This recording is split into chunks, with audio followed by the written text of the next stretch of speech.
Halo, Assalamualaikum warahmatullahi wabarakatuh. Selamat berjumpa kembali dengan saya dalam video pembelajaran sejarah. Ingat, belajar sejarah itu menyenangkan dan jangan sekali-sekali melupakan sejarah, seperti pidato dari Bung Karno. Hari ini kita akan membahas video pembelajaran yang berjudul Zaman Praaksara, terbentuknya Kepulauan Indonesia dan Manusia Purba. Kalian bisa menyaksikan video-video pembelajaran sejarah saya lainnya di channel YouTube saya, yaitu Pak Agus Sejarah. Sebelum kita mulai, marilah ada baiknya kita berdoa menurut agama dan kepercayaan masing-masing. Berdoa dimulai. Selesai. Apakah kalian sudah siap untuk belajar sejarah? Tujuan pembelajaran kita kali ini yang pertama adalah membedakan pengertian prasejarah dan praaksara. Yang kedua, menganalisis terbentuknya Kepulauan Indonesia. Dan yang ketiga, yaitu menguraikan jenis dan ciri manusia purba. Ini timeline yang akan kita bahas. Dari pengertian praaksara, terbentuknya Kepulauan Indonesia, dan jenis dan ciri manusia purba. Silakan kalian perhatikan gambar berikut. Gambar berikut adalah gambar masyarakat praaksara, bagaimana kehidupannya, yang mereka berkelompok, kelompoknya bisa 10 sampai mungkin sekitar 15 orang, hidupnya sangat sederhana ya, mereka berburu dengan berkelompok, ya, memburu hewan buruan, kemudian hasil buruannya dibawa ke perkampungan mereka yang letaknya biasanya di gua-gua atau di pinggir sungai. Sebelum mempelajari perkembangan kehidupan dan kebudayaan zaman praaksara, perlu kita ketahui lebih dulu apa yang dimaksud dengan zaman praaksara. Ya, zaman praaksara ini untuk menggantikan istilah sebelumnya, yaitu zaman prasejarah. Nah, istilah praaksara ini dianggap lebih tepat dibandingkan dengan prasejarah. Kenapa? Nanti kita akan bahas. Kemudian masa praaksara di tiap-tiap negara itu berbeda. Contoh misalnya di negara Mesir. Ya, masa praaksaranya itu sampai ditemukannya tulisan hieroglif tahun 3000 sebelum Masehi, bangsa Mesir baru memasuki masa aksara. Sedangkan di Indonesia, masa praaksara berlangsung semenjak sebelum ditemukan tulisan sampai ditemukannya prasasti Yupa di Kerajaan Kutai di Kalimantan Timur pada abad ke-4 Masehi.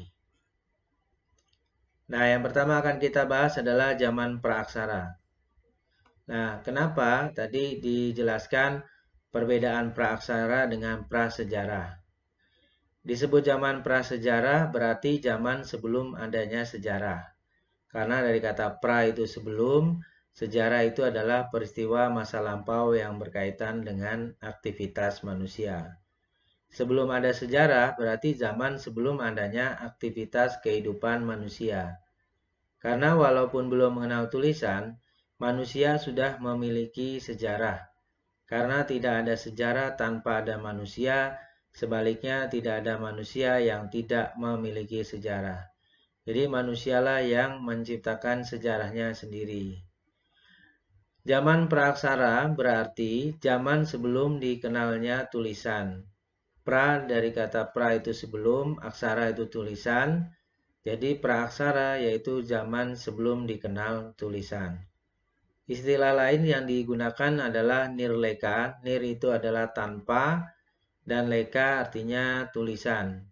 Jadi nirleka itu artinya tanpa tulisan atau bisa juga belum ada tulisan.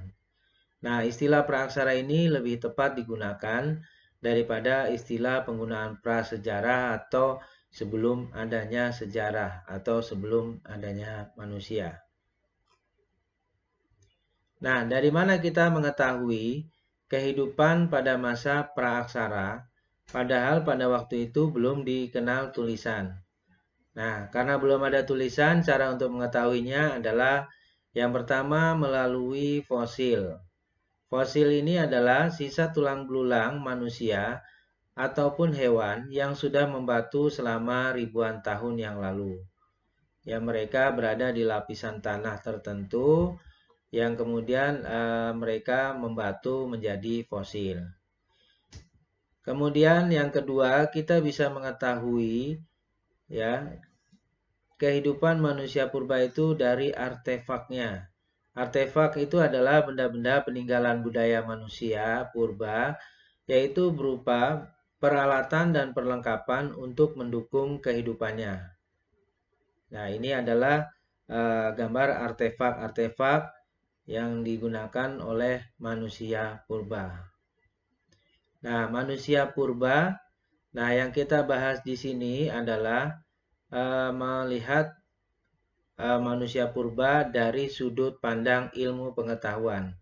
Karena ada perbedaan dari sudut pandang agama. Manusia purba adalah manusia yang hidup jauh sebelum dikenal tulisan. Disebut juga dengan prehistoric people atau masyarakat prehistorik. Bagaimana kehidupannya? Kehidupannya sangat sederhana. Pada awalnya mereka berpindah-pindah atau nomaden, kemudian semi-nomaden, ya, kemudian menetap. Peralatan yang digunakan terbuat dari batu, kayu, alat serpih, tulang, tanduk, kemudian berkembang mereka menggunakan logam. Nah, proses kehidupan mereka itu dari kehidupan yang sederhana yang kemudian ada perkembangan ya, baik dari segi kemampuan motoriknya, kemampuan volume otaknya ya, cara berpikirnya, sehingga penggunaan alat-alat ini semakin lama semakin lebih halus atau lebih sempurna. Kemudian kita akan membahas tentang terbentuknya Kepulauan Indonesia. Nah, kalian bisa mempelajari ada banyak sekali teori tentang proses terbentuknya bumi dan alam semesta menurut penjelasan agama dan juga dari sudut pandang ilmu pengetahuan. Nah, bila kita mempelajari dari sudut pandang ilmu pengetahuan, salah satu teori yang kita kenal adalah teori Big Bang atau ledakan besar atau dentuman besar. Ini dikemukakan oleh salah satu ya ilmuwan ya yang didukung ya dari Inggris yang bernama Stephen Hawking. Nah, ledakan besar ya, selain teori ledakan besar ada teori-teori lainnya, ada teori nebula ya atau teori yang lainnya. Kita ambil salah satu contoh aja adalah teori Big Bang. Nah, teori proses muncul kehidupan awal di Indonesia berdasarkan proses evolusi bumi atau geologis dibagi menjadi ada 4 zaman, yaitu yang pertama zaman Azoikum atau Arkaikum, kemudian zaman Paleozoikum, yang ketiga zaman Mesozoikum, dan yang keempat zaman Neozoikum. Nah, yang pertama kita akan membahas zaman Azoikum atau Arkaikum. Azoikum ini dalam bahasa Yunani yaitu zaman sebelum adanya kehidupan.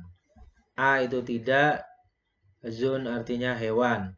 Ciri zaman Azoikum ini adalah bumi pada waktu itu baru proses terbentuk dengan suhu yang relatif tinggi.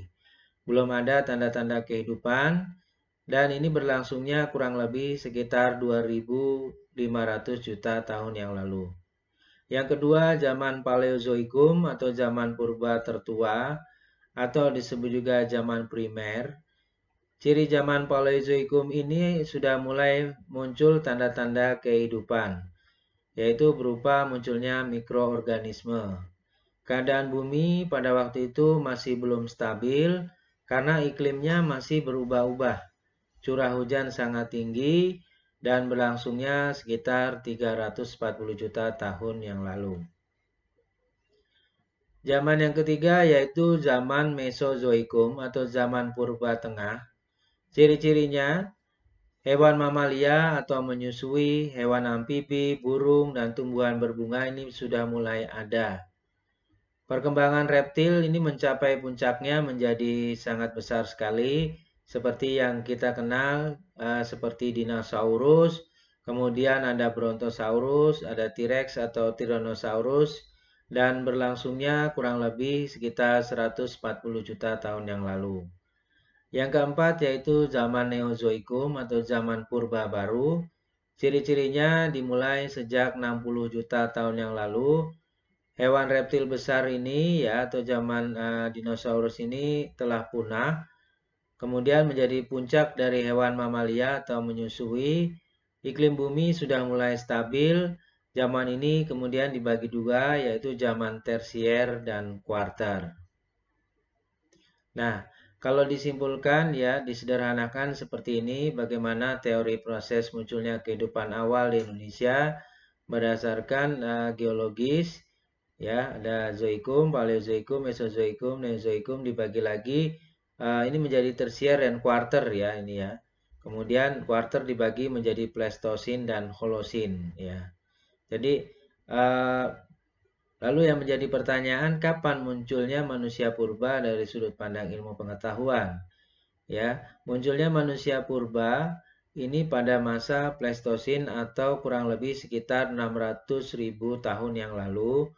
Kemudian ini muncul ada manusia purba jenisnya yaitu ada Meganthropus dan juga Pithecanthropus erectus.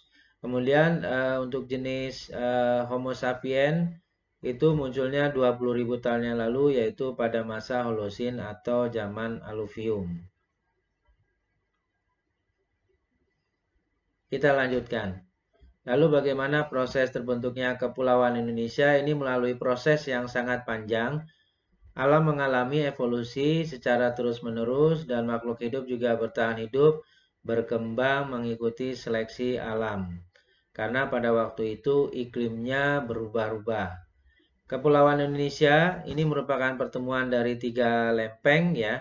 Ada lempeng Eurasia di utara, lempeng Pasifik di timur, lempeng Indo-Australia di selatan. Hal ini mengakibatkan Kepulauan Indonesia ini rawan terjadinya gempa tektonik.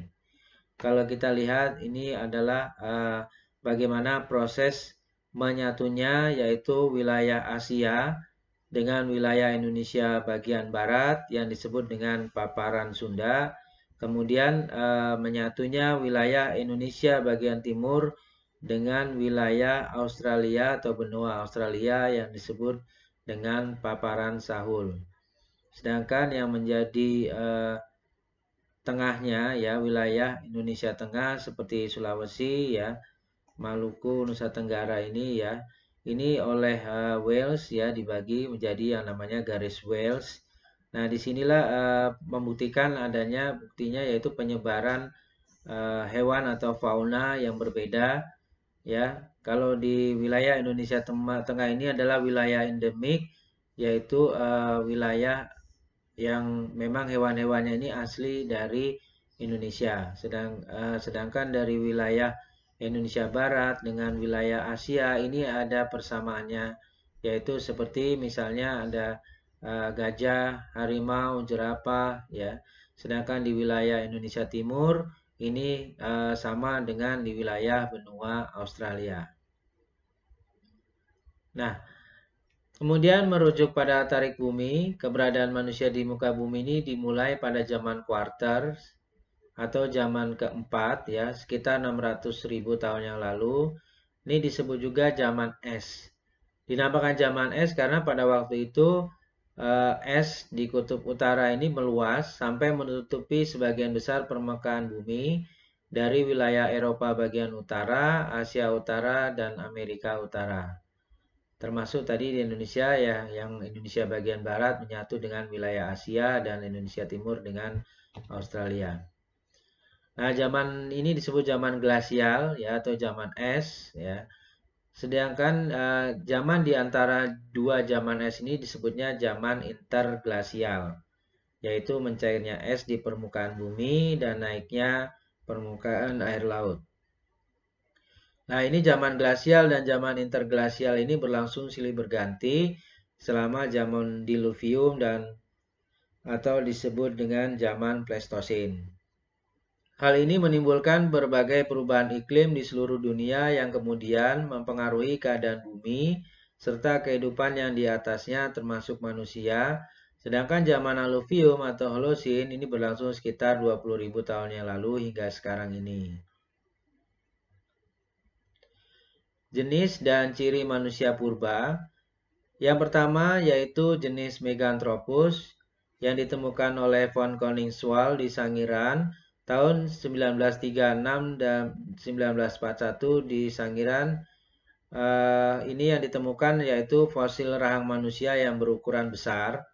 Manusia purba ini diberi nama Meganthropus paleojavanicus atau manusia raksasa dari Jawa. Ini ciri-cirinya rahangnya kuat, badannya tegap, memakan jenis tumbuhan.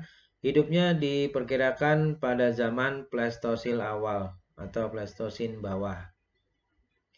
Kemudian jenis Pithecanthropus ditemukan oleh Eugene Dubois atau Dubois ya, tahun 1890 di Trinil atau di dekat Trinil di pinggir Bengawan Solo di wilayah Ngawi.